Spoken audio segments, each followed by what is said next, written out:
BRK news. ఎప్పుడు నవ్వుతూ ఉండే స్వేచ్ఛకు స్వేచ్ఛ లేకుండా చేసిందెవరు? నిజాన్ని నిగ్గచ్చిగా చెప్పే స్వేచ్ఛ ఆత్మహత్య చేసుకుంటుందా? ఆత్మహత్య చేసుకునేంతలా స్వేచ్ఛకు భంగం కలిగించిందెవరు? నిజంగా స్వేచ్ఛది ఆత్మహత్యనా, హత్యనా?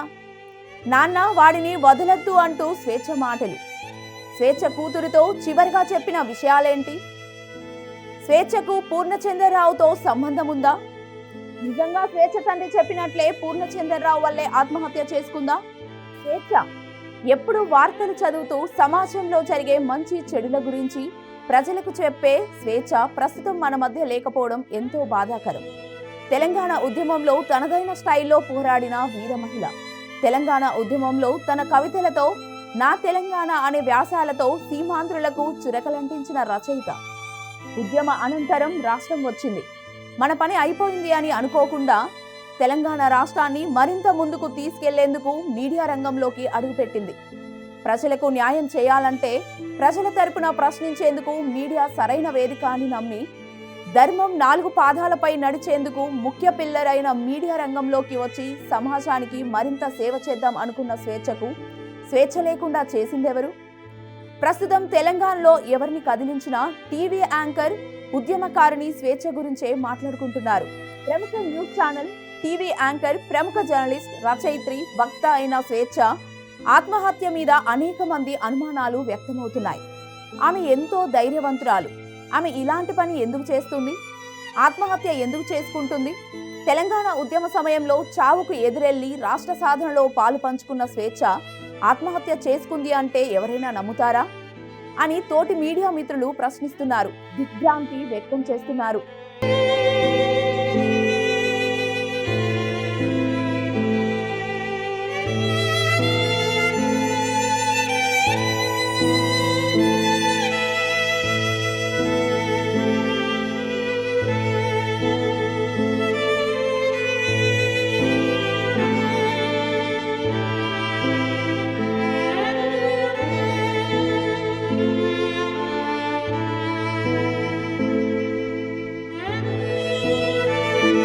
యాంకర్ స్వేచ్ఛకి పెళ్ళై ఓ కూతురు కూడా ఉంది.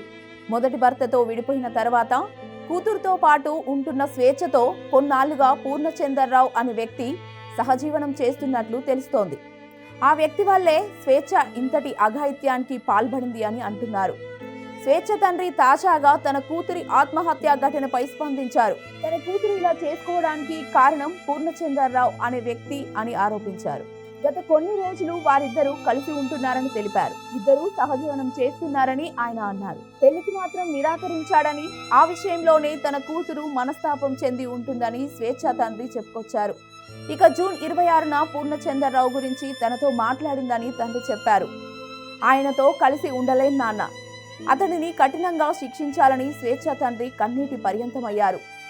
జూన్ 26కు ముందు స్వేచ్ఛ పూర్ణచంద్రరావుతో గొడవ పడినట్లు తండ్రి చెప్పారు. పెళ్లి విషయంలో యాంకర్ స్వేచ్ఛ చాలాసార్లు పూర్ణచంద్రరావుతో గొడవలు పడేదని వెల్లడించారు. పూర్ణచంద్రరావుని పెళ్లి చేసుకోమని యాంకర్ స్వేచ్ఛ ఒత్తిడి చేయడంతో అతను పెళ్లికి నిరాకరించాడని, దీంతో ఇద్దరి మధ్య గొడవలు మొదలయ్యాయని, ఈ కారణమే ఆమె ఆత్మహత్యకి కారణమని ఆమె తండ్రి ఆరోపణలు చేస్తున్నారు. ఇక స్వేచ్ఛ తన కూతురుతో చివరిగా మాట్లాడిన విషయాలు ఇవే. నీ వద్దకు తాత వస్తున్నాడు, జాగ్రత్త అంటూ స్వేచ్ఛ తన కూతురికి చివరిగా చెప్పినట్లు తన కూతురు వెల్లడించింది. ఎప్పుడు కూడా స్వేచ్ఛ తన కూతురికి పదే పదే నువ్వు స్ట్రాంగ్గా ఉండాలి, నీకు ఎవరు లేకపోయినా చివరి వరకు నేను నీతో ఉంటా అని పదే పదే చెప్పిందంట. కానీ ప్రస్తుతం స్వేచ్ఛ కూతురి మాటలు కంటతడి పెట్టిస్తున్నాయి. నన్ను స్ట్రాంగ్ చేసి మా అమ్మ వెళ్ళిపోయింది, ఇక చివరిగా మా అమ్మ నా కోసం ఒక కవిత రాసింది అంటూ వెల్లడించింది.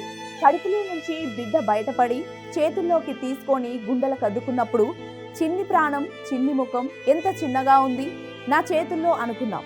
రాత్రంతా మేల్కొనే ఉండి చూస్తూనే ఉన్నాం, ఈ చిన్న ముఖం నా చేతుల్లో ఎప్పుడు నిండుతుందా అని. ఇప్పుడు దోసిలి నిండా పువ్వు, ముఖం కూడా నా బిడ్డ నవ్వు ముఖం లాగా. ఇక ఇలా అందరికీ స్వేచ్ఛగా వార్తలు చదివి వినిపించిన మన స్వేచ్ఛ సమాజానికి తన వంతు సేవ చేసి స్వేచ్ఛగా పరలోకానికి వెళ్ళిపోయింది. ఇప్పుడు మన అందరి మధ్యలో లేకపోవడం ఎంతో బాధను కలిగిస్తోంది. ఏదేమైనా స్వేచ్ఛ మరణానికి కారణమైన వారిని చట్టం ఖచ్చితంగా శిక్షించాలి. స్వేచ్ఛకు శాంతి కలగాలని మరోసారి బీఆర్కే న్యూస్ తరపున నివాళి అర్పిస్తున్నాం.